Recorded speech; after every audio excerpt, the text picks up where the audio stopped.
ఏం చూపించబోతున్నారు మాకు రుచి? నేను వచ్చి స్టీమ్డ్ వడ కర్రీ చేస్తున్నానండి. Steamed vada curry. జనరల్ గా వడ కర్రీ విన్నాం కానీ వడ కర్రీ అంటే అది ఆయిల్ తో చేస్తామండి. వడలు ఆయిల్ వేసుకుంటాం. కానీ ఇప్పుడు ఉన్న సిచ్యువేషన్ లో కొలెస్ట్రాల్ ఇవన్నీ ఎక్కువ ఉన్నాయి, తినకుండా వచ్చేస్తుంటుంది కొలెస్ట్రాల్. కాబట్టి దాన్ని మేము స్టీమ్ లో పెట్టి ఇడ్లీలు మార్చేసి దాంతో మళ్ళీ నేను తక్కువ ఆయిల్ తో తయారు చేస్తాను. Okay okay. Steamed vada curry చేయడానికి ఏమేం కావాలి? శనగపప్పు, పచ్చి కొబ్బరి, అల్లం వెల్లుల్లి, కరివేపాకు, కొత్తిమీర, ఉల్లిపాయలు, టమాటో, పసుపు, కారపొడి, ఉప్పు, నూనె, బిర్యానీ ఆకు, మరాఠీ మొగ్గ, దాల్చిన చెక్క, లవంగాలు. ఇప్పుడు ఆ స్టీమ్డ్ వచ్చి మనం ఈ నానిన పప్పుని గ్రైండ్ చేసుకోవాలండి. అంటే కచ్చా పచ్చగా చేసుకోవాలి, మరి మెత్తగా కాకుండా. ఓకే. శనగపప్పుని. ఓకే. జనరల్ గా వడలు ఎలా చేస్తామో శనగపప్పు వడలు అలాగా శనగపప్పు వడలు అలానే కచ్చా పచ్చగా దీన్ని పప్పుకు రుబ్బుకోవాలి. ఓకే. రుబ్బిన తర్వాత దాన్ని తీసి ఇడ్లీ ప్లేట్స్ ఉంటాయి కదండి, ఆ ఇడ్లీ ప్లేట్స్ లో కొద్దిగా జస్ట్ ఆయిల్ అలా స్మియర్ చేయాలి. ఓకే. కొంచెం అద్ది దీన్ని ఒక్కొక్క గరిట దానికి వేయాలండి. ఇడ్లీ వేసినట్టు కొంచెం పల్చగా వేసుకోవాలండి. లేదు, వడ ఎలా చేస్తామో అలా కంటే కొద్దిగా సెమీ సాలిడ్ ఉంటుంది. Okay okay. ఆ సెమీ సాలిడ్ ని దాంట్లో వేసుకొని ఒక 2 ప్లేట్స్ మనం కుక్కర్ లో పెట్టేసుకోవాలి. రైస్ ఇడ్లీ కుక్కర్ లో పెట్టేసుకోవాలి. ఒక 10 మినిట్స్ అయిన తర్వాత అది బాగా స్టీమ్ అయిపోతుంది. తర్వాత దాన్ని తీసుకొని మనము మళ్ళీ ఫ్రై చేసుకునేటప్పుడు దాన్ని పీసెస్ చేసేస్తాం. స్టీమ్డ్ వడ కర్రీ చేసే విధానం తెలుసుకుందాం. ఫస్ట్ స్టవ్ వెలిగించాలండి. స్టవ్ వెలిగించి బౌల్ పెట్టి బౌల్లో ఆయిల్ వేసుకోవాలండి. ఓకే. ఎంత వేయాలండి ఆయిల్? 4 స్పూన్స్ అండి. కొద్దిగా ఆయిల్ వేడైన తర్వాత సో బిర్యానీ మసాలా అంతా వేయాలి. బిర్యానీ మసాలా అన్నీ వేయాలండి. లవంగాలు ఒక 4-5 మనకు కారంని బట్టండి. ఇది పువ్వు, ఇది మరాఠీ మొగ్గ అండి. ఇది సరే. ముందుగా ఇది వేడవ్వాలి అంతేనా? ఇది కొద్దిగా వేడవ్వాలి.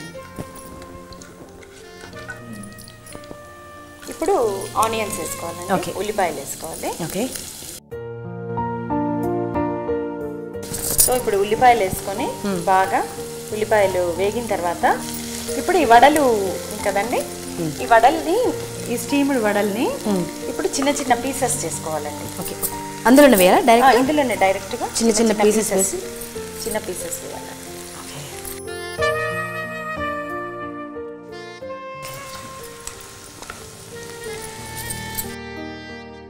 ఇప్పుడు సాల్ట్ కావాల్సినంత వేసుకోవాలండి. తగినంతగా వేసుకోవాలి. ఓకే. కాస్త పసుపు పొడి వేసుకోవాలండి. పసుపు అంటే కలర్ కూడా చేంజ్ అవుతుంది కదండి బాగా. కావాలంటే ఇంకా కొద్దిగా ఆయిల్ యాడ్ చేసుకోవచ్చు. ఓకే. మధ్యలో ఒకవేళ తగ్గింది అనిపిస్తే కొద్దిగా ఆయిల్ యాడ్ చేసుకోవచ్చు.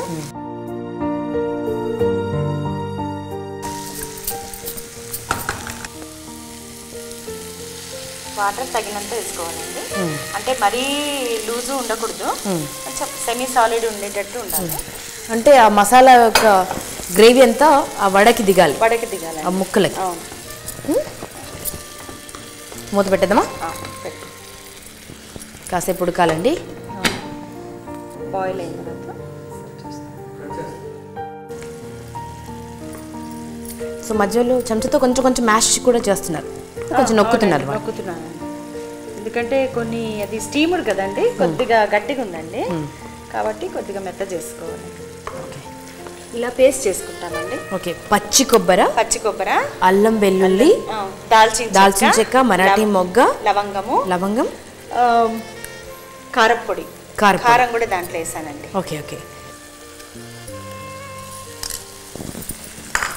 ఇంకా కొద్దిగా వాటర్ యాడ్ చేసుకోవచ్చండి.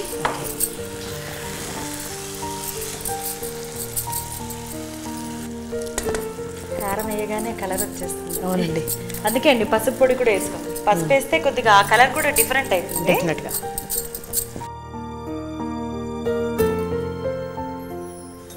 సో ఇప్పుడు బాగా ఉడికిపోయి ఉంటుందండి.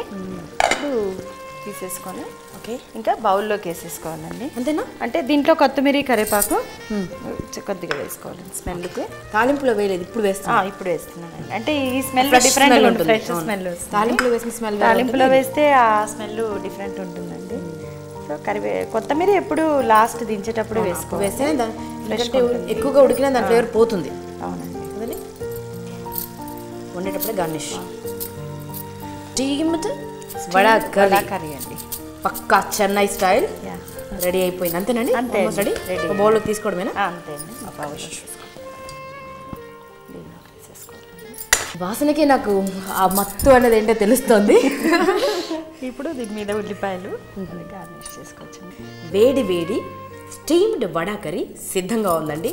ఆరగించడమే ఆలస్యం, మొదలెడదామా మరి? ఓకే అండి. జ్యోతి గారు ఏమంటారు? ఎలా ఉంటుంది అంటారు? బాగుంటుంది, కానీ మీరు ఇంకా బాగుంటుంది. అవునా? సరే. ఎలా ఉందండి? క్యా బాత్ హై ఉస్తాద్. వావ్ రే వావ్. Thank you. ఆహా, ఏమి రుచి. ప్రస్తుతం నేను ఫ్లైట్ లో ఎక్కి చెన్నై వెళ్ళి అక్కడ వాలి సరవణాలో కూర్చుని తింటున్నట్టుందండి. అంతకంటే బాగుంది. మరి స్టీమ్డ్ వడా కర్రీ తయారు చేసే విధానం మీకోసం మరొకసారి వెంటనే చూసేయండి. వడ కర్రీ తయారు చేయడానికి కావలసిన పదార్థాలు: పచ్చిశనగపప్పు, ఉల్లిపాయలు, టమాటో, లవంగాలు, దాల్చిన చెక్క, మరాఠీ మొగ్గ, అల్లం వెల్లుల్లి, పచ్చి కొబ్బరి, నూనె, కారం పొడి, పసుపు, ఉప్పు, కొత్తిమీర, కరివేపాకు. స్టీమ్డ్ శనగపప్పు వడ తయారు చేసే విధానం: ఒక మూకుల్లో 4 చెంచాల నూనె వేడి చేసి వేడి అయిన నూనెలో బిర్యానీ ఆకు, లవంగాలు, మరాఠీ మొగ్గ, దాల్చిన చెక్క వేసి వేయించుకోవాలి. కట్ చేసిన ఉల్లిపాయలు వేసి వేగించాలి. తర్వాత టమాటో యాడ్ చేయాలి. ఆవిరితో ఉడికించిన శనగపప్పు వడలను చిన్ని చిన్ని ముక్కలుగా చేసి ఈ మిశ్రమంలో కలుపుకొని కాస్త నీళ్లు పోసి మూత పెట్టి ఉడికించాలి. ఇలా ఉడుకుతున్న కర్రీలో పచ్చి కొబ్బరి, కారం మసాలాని కలుపుకొని సరిపడినంత నీళ్లు పోసుకోవాలి. తర్వాత కొత్తిమీర, కరివేపాకు యాడ్ చేసి గార్నిష్ చేసుకుంటే వేడి వేడి వడా కర్రీ రెడీ.